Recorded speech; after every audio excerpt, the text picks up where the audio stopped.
各位屬牛嘅有緣人，大家好。眨下眼，2026年嘅丙午晚年，話咁快已經行到年中。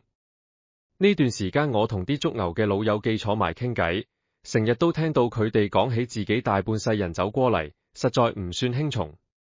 後生嗰陣一味向前衝，粗重功夫肯捱肯做，受過唔少旁人嘅白眼，亦都食過信納人嘅虧。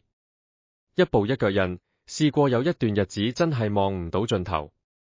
有啲人行下行下，忍唔住就會感慨，唔通屬牛嘅天生就係勞碌命？係唔係成世人都要咁忙忙碌碌，福氣永遠都輪唔到自己？每次聽到呢啲說話，我都好想同大家講多幾句。12生肖入面，有啲生肖少年得志，早早風光無限；有啲生肖係中年發力，一步一步往上爬。但係屬牛嘅人，骨子裏帶有丑土嘅沉穩同踏實，佢哋絕大部分真正嘅福氣，其實都係收埋喺後半生。尤其係今年丙午晚年，火氣升騰，表面上睇落好似多咗幾分勞碌同奔波，但實際上暗地裏藏住轉運嘅契機。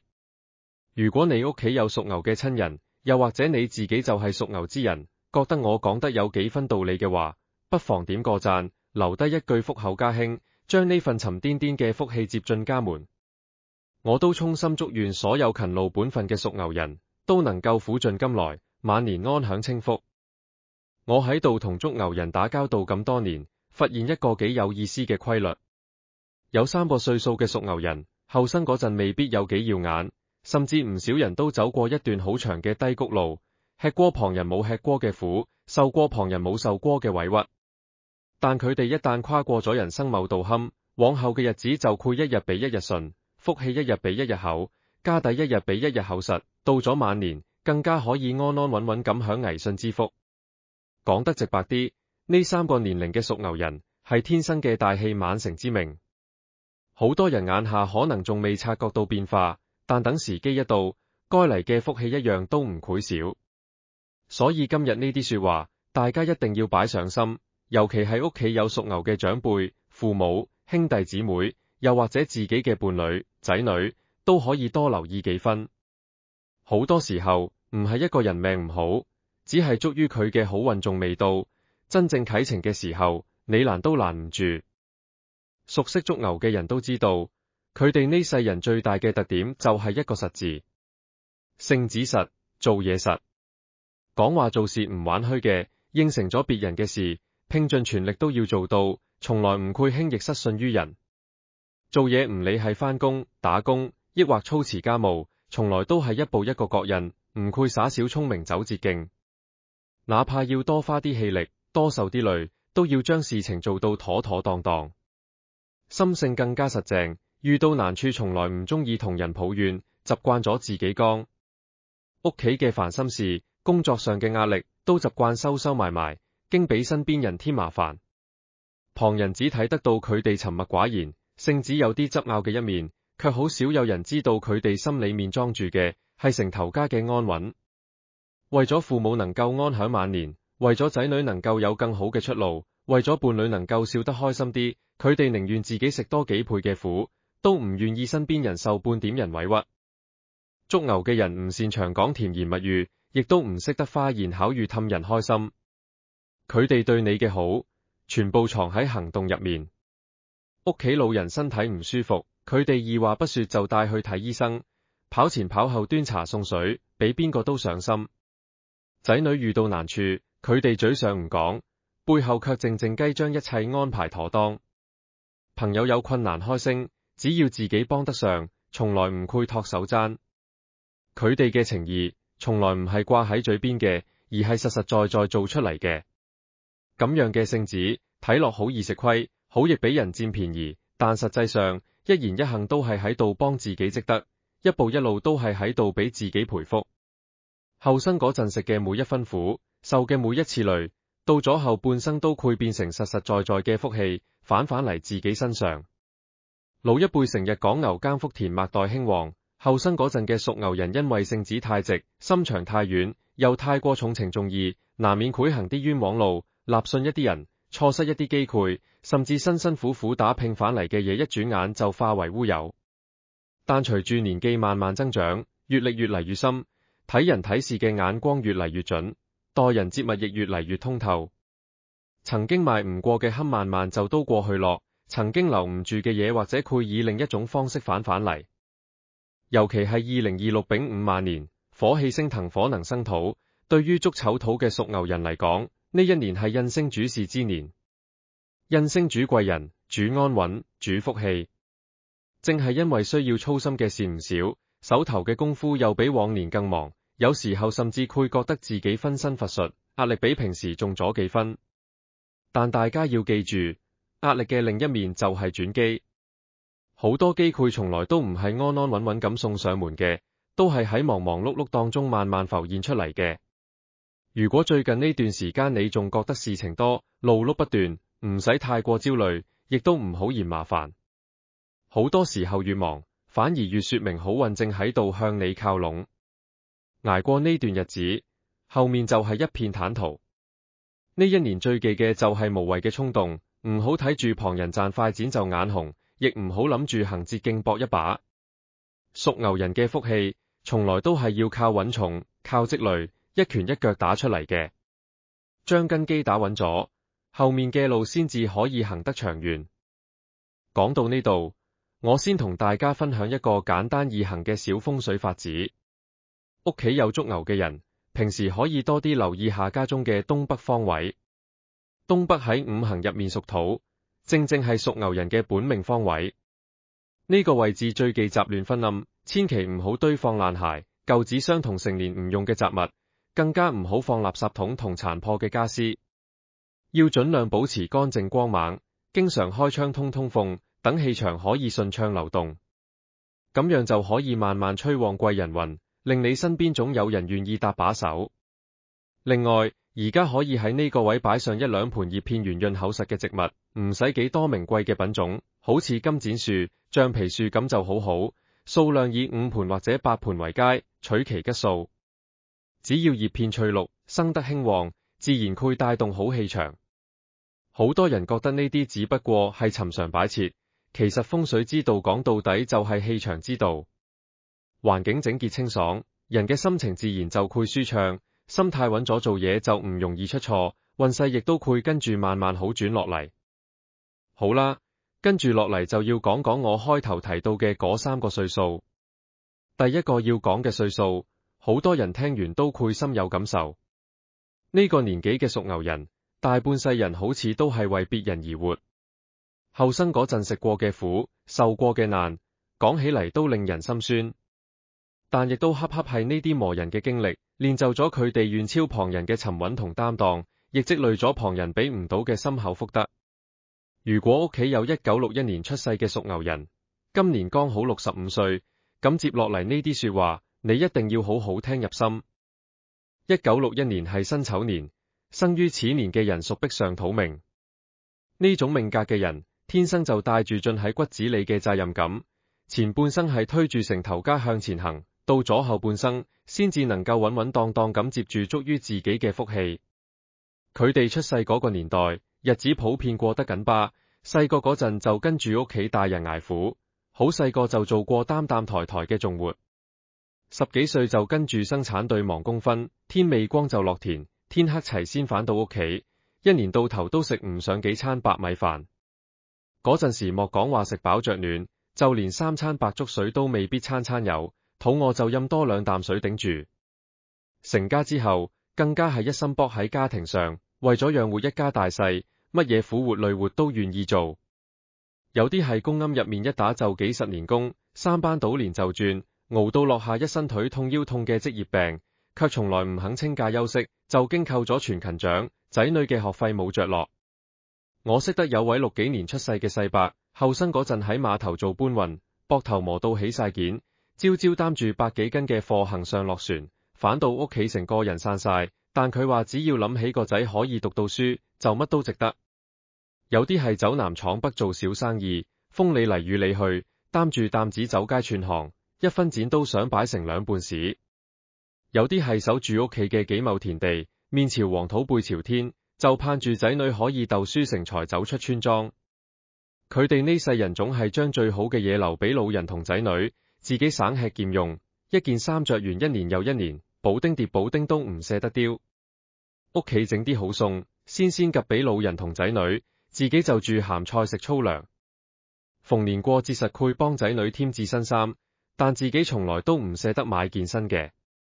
試過有一年開學前夕，仲差幾百蚊學費，佢周圍去問人借，受準面色，返到屋企仲要對住仔女笑，唔想細路仔擔心。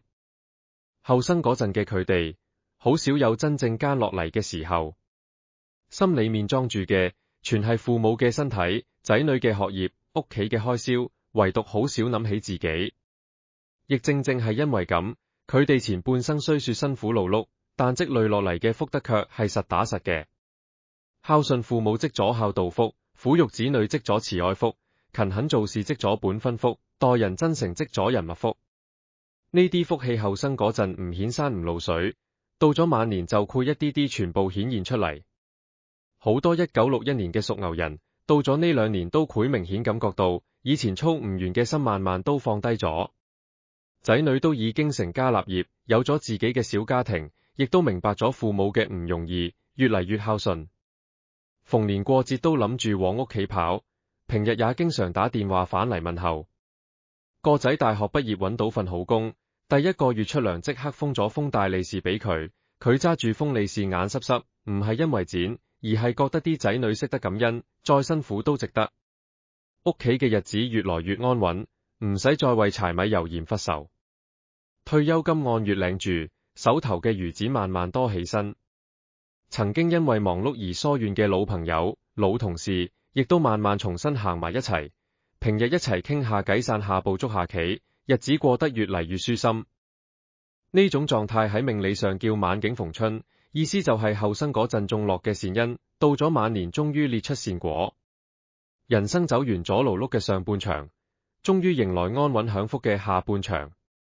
尤其係從2026丙午晚年開始，接落嚟嘅好幾年入面，佢哋嘅財運會越來越穩。雖說唔會有乜嘢一夜暴富嘅奇遇，但嗰種財富嘅積累會越嚟越厚實緊襯。有啲係退休金年年上漲，手頭間錢越嚟越多，想食啲乜嘢買啲乜嘢都唔使再左道右道。有啲係仔女孝順，時常幫屋企添置嘢，讓老錢唔使愁，逢年過節仲有利是孝敬。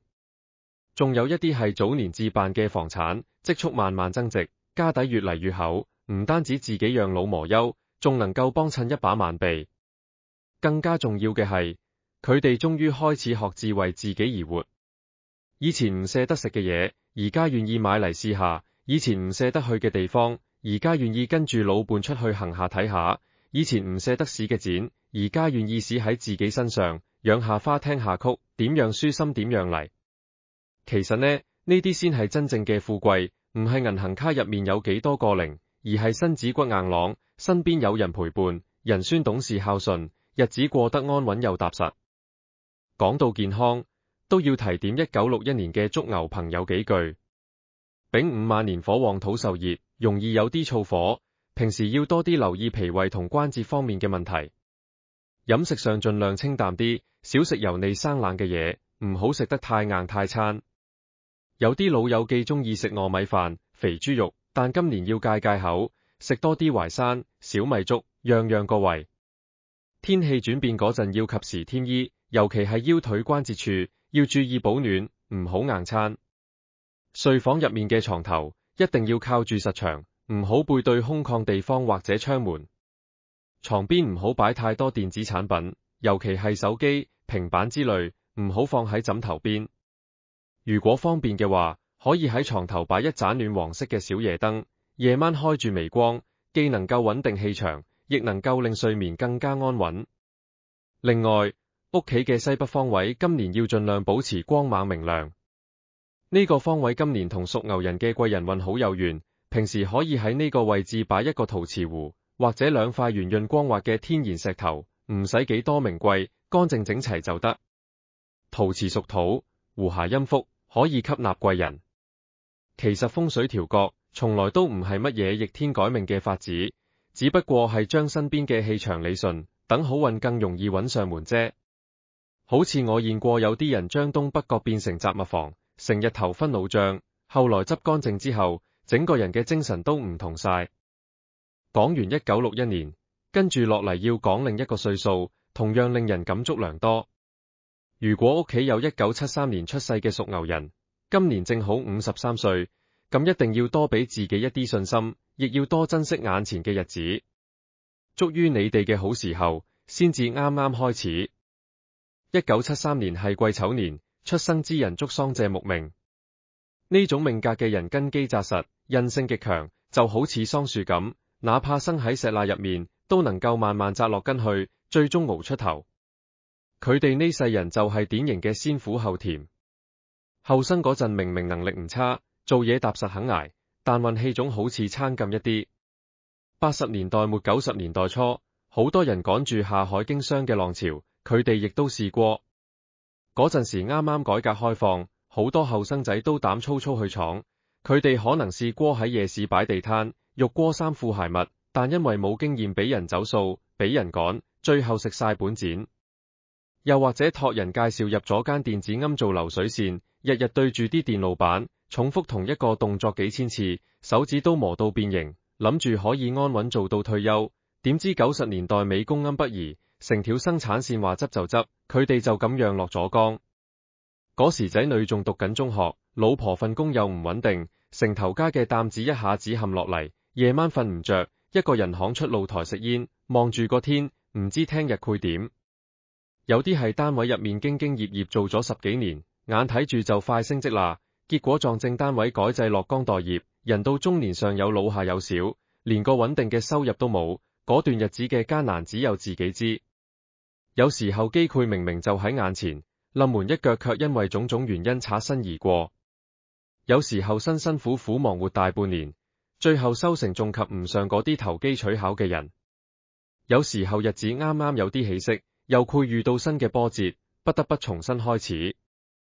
所以好多1973年嘅屬牛人，40歲之前總覺得自己好似成世人都係為別人忙活，為咗父母養老，為咗仔女讀書，為咗家庭生計，為咗工作前程，一刻都唔敢停落嚟。別人休息嘅時候，佢哋喺度加班趕工；別人享受生活嘅時候，佢哋喺度盤算住屋企嘅開銷；別人遇到難處可以退一步，佢哋卻連後退嘅餘地都冇。好多人都覺得咁樣嘅人生太苦太攰，可聰明理上嚟講，越係咁樣一步一熬過嚟嘅屬牛人，福氣就越深厚。後生嗰陣經歷嘅每一次挫折，都係喺度打磨你嘅心性；食過嘅每一次虧，都係喺度拓寬你嘅格局；受過嘅每一次委屈，都係喺度積累你嘅福氣。人到53歲，對於1973年嘅屬牛人嚟講，就好似翻過咗一座大山，前面嘅路一下子就開闊咗。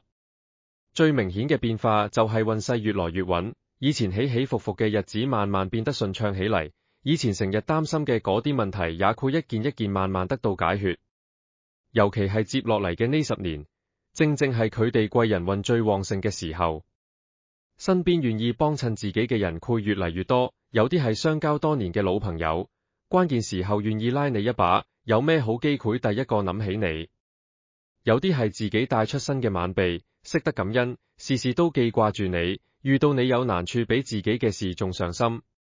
有啲係憑住自己多年積累嘅經驗同口碑，得到旁人嘅敬重同信賴，做嘢處處都有人俾方便，唔使再好似後生嗰陣處處碰壁。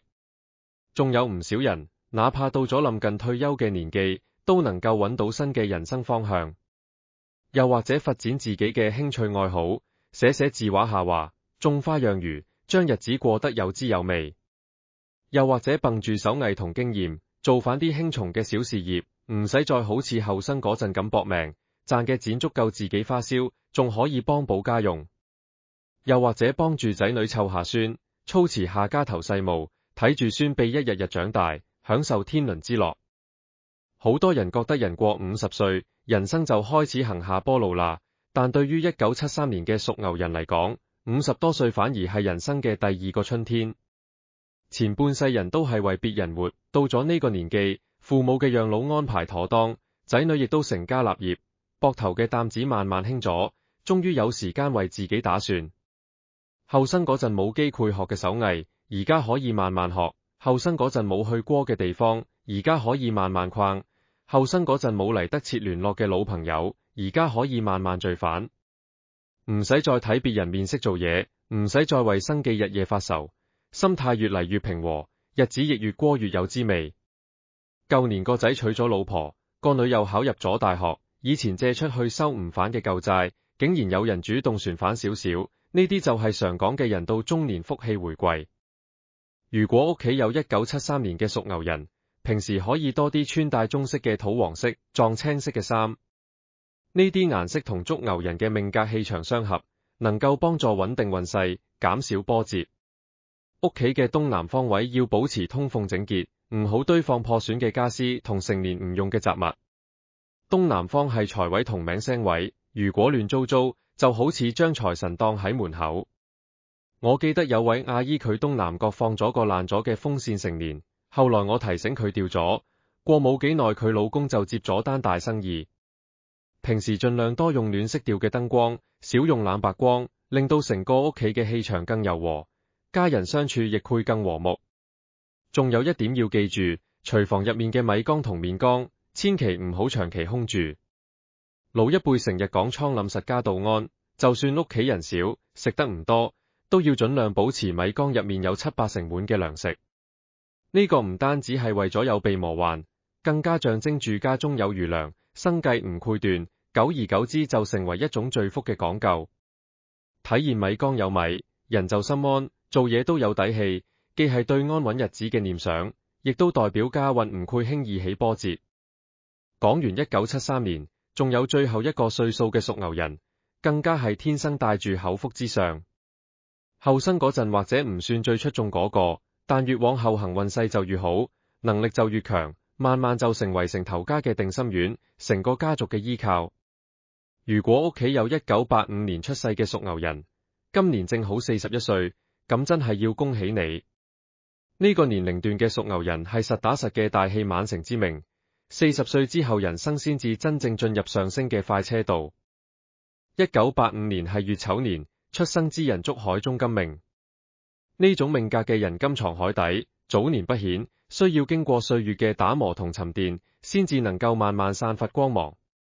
佢哋係好特別嘅一代，經歷咗互聯網時代嘅變遷。後生嗰陣性子有啲執拗，好肯搏，唔怕辛苦亦都唔怕捱，但係因為閱歷上尖，性子又直，難免會跌跤，受委屈。剛畢業嗰幾年可能住喺城中村嘅出租屋，攞住微薄嘅人工，交完房租水電，剩低嘅錢連食飯都要精打細算。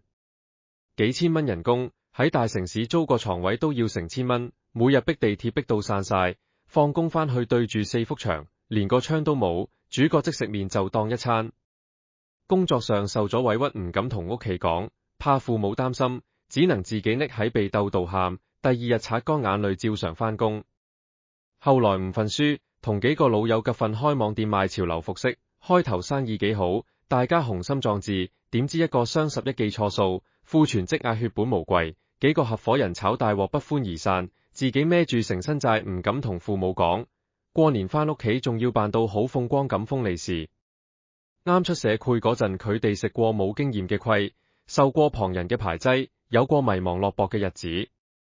甚至有啲人曾經創業失敗，孭住一身外債，覺得人生睇唔到希望。但屬牛嘅人骨子裏就帶住一股唔認輸嘅韌勁，越係難嘅時候越能夠咬實牙關撐住，唔會輕易認輸。亦正正係呢股勁，令到佢哋一次又一次從低谷度爬返起身，慢慢積累經驗，積累人脈，積累資本，一步一腳印將日子過好。你唔好睇佢哋平時話唔多，心水卻好清。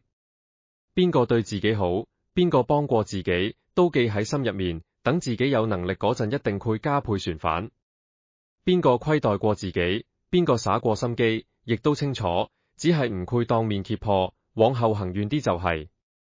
所以好多1985年嘅屬牛人，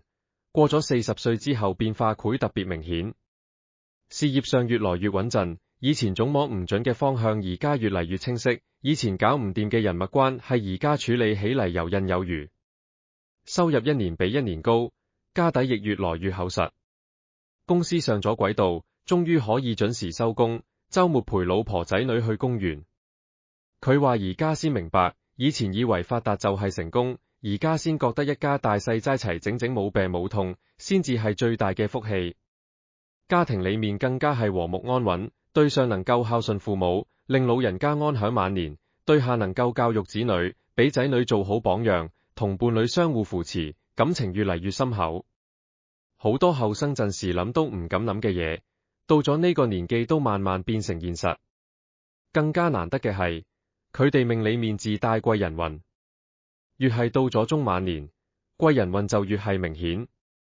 佢人生最低潮嘅時候，係以前一個客引聞佢嘅處境，專登揾佢合作，俾咗個大單佢，令佢起死回生。佢後來問個客點解要幫佢，個客話因為佢以前同我做嘢從來唔偷工減料，我信你。呢個就係屬牛人嘅口碑。有時候係相交多年嘅老友，關鍵時候可以出手相助，幫你渡過難關。有時候係身邊嘅伴侶，始終不離不棄，喺背後默默支持，做你最堅實嘅後盾。有時候係自己嘅仔女，懂事孝順，長大之後能夠成為自己嘅驕傲，俾屋企帶嚟新嘅福氣。甚至有時候係偶然認識嘅一個人，都可以為你帶嚟意想唔到嘅機會。所以1985年嘅屬牛人，千祈唔好因為眼前暫時嘅唔順而否定自己，亦唔好因為行咗幾步冤枉路就灰心喪氣。你哋嘅好運本就嚟得遲一啲，就好似一粒深埋喺泥土入面嘅種子，需要足夠嘅時間去生根發芽。只要你肯踏踏實實咁做嘢，本本分分咁做人，等根基紮穩咗，早晚會有破土而出、枝繁葉茂嘅一日。對於1985年嘅屬牛人嚟講，2026丙午晚年火旺土上，雖說唔算係突飛猛進嘅年份，但卻係扎扎實實積累能量嘅一年。呢一年入面，越係腳踏實地，唔投機唔取巧，未來幾年嘅收成就會越大。唔好成日諗住行捷徑，亦都唔好睇住別人賺快錢就眼紅。屬牛人嘅財富沖嚟都係要靠雙手一啲啲經營出嚟嘅，穩打穩紮先係長久之道。如果屋企條件穩苦，可以喺客廳嘅顯眼位置擺上一兩盆圓葉嘅綠色植物，好似發財樹、金盞樹、富貴竹呢啲都好合的。金盞樹圓潤嘅葉片好似一個個小盾牌，幫你擋住煞氣，聚住財氣。植物唔在於多，在於修剪得宜，生得旺盛。有黃葉要及時摘除，保持整潔閃亮，就可以凝聚祥和之氣，幫助屋企聚財納福。另外，成間屋唔好顯得陰暗潮濕，平時要多開窗通風，多俾陽光照入屋。朝早起身打開窗簾，俾太陽光照入廳，成間屋陽氣足，人都會積極向上。陽光充足，陰霾就散，家運自然亦會越嚟越人旺。其實仲有一句說話，我成日同大家講，唔理係乜嘢生肖，亦都唔理係乜嘢命格，最大嘅風水從來都唔係屋企嘅擺件，亦都唔係方位嘅調整，而係一個人嘅納心。你心腸善良，常做善事，願意幫襯旁人，自然會有人記住你嘅好，喺你需要嘅時候願意幫你一把。你識得感恩，孝順父母，善待家人，家庭自然和睦美滿，福氣亦會越積越厚。你勤懇踏實做嘢，認認真真唔偷奸耍滑，日子自然會慢慢越過越好。屬牛嘅人，呢世人最唔缺嘅就係勤力同善良，呢啲就係你哋最大嘅本錢，亦係你哋最深嘅福氣。唔使去羨慕別人嘅好運，亦都唔好抱怨自己嘅辛苦。你行過嘅每一步路都算數，你付出嘅每一分努力都唔會白費。好多人總覺得所謂嘅了不得，就係要家財萬貫、位高權重、風光無限。但當你行過大半世人就會明白，真正嘅了不得從來都唔係呢啲身外之物。人到後半生，能夠有一副硬朗嘅身子骨，唔使受病痛嘅折磨，能夠有一個溫暖和睦嘅家，唔使成日吵吵鬧鬧過日子，能夠有幾個知冷知熱嘅老朋友，間來磨事可以坐埋一齊傾下偈，能夠睇住人信平平安安長大，喺膝前說說笑笑，能夠每日食得香，瞓得穩，日子平平安安，順順遂遂，呢啲就已經係天大嘅福氣，就係真正嘅了不得。1961年嘅屬牛人，勞碌大半世，晚年終於能夠卸下重擔，安享天倫之樂，福在安穩之足。1973年嘅屬牛人，歷經坎坷波折，中年之後運勢企穩，貴人相伴，福在苦盡甘來。1985年嘅屬牛人，厚積薄發，大器晚成，往後嘅路越行越闊，福在後勁十足。如果你自己就係屬牛之人，又或者屋企正好有呢3個歲數嘅屬牛親人，一定要好好珍惜眼前嘅日子，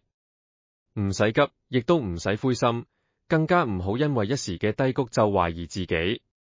人生呢條路，有人行得快，有人行得慢，有人早年風光，有人晚年享福，冇邊個嘅人生係一模一樣嘅。命運沖嚟都唔會虧待勤懇善良嘅人，你今日付出嘅每一分努力，積聚嘅每一分善意，到咗最後都會變成福氣返返嚟你身上。丙午晚年已經走過半程，新嘅運勢正喺度慢慢展開。祝願所有屬牛嘅有緣人都能夠遠離煩惱，接住福氣。願家家戶戶都能夠安寧和順，財富豐盈。願大家身體康健，子孫興旺，日子越過越紅火。願往後嘅每一日都比前一日更加稱心。願每一位勤勞本分嘅屬牛人都能夠喺歲月嘅沉澱之後，迎來足於自己嘅安穩富足，後半生越來越了不得，令成個家庭都跟住興旺發達，福氣常在，吉祥相伴。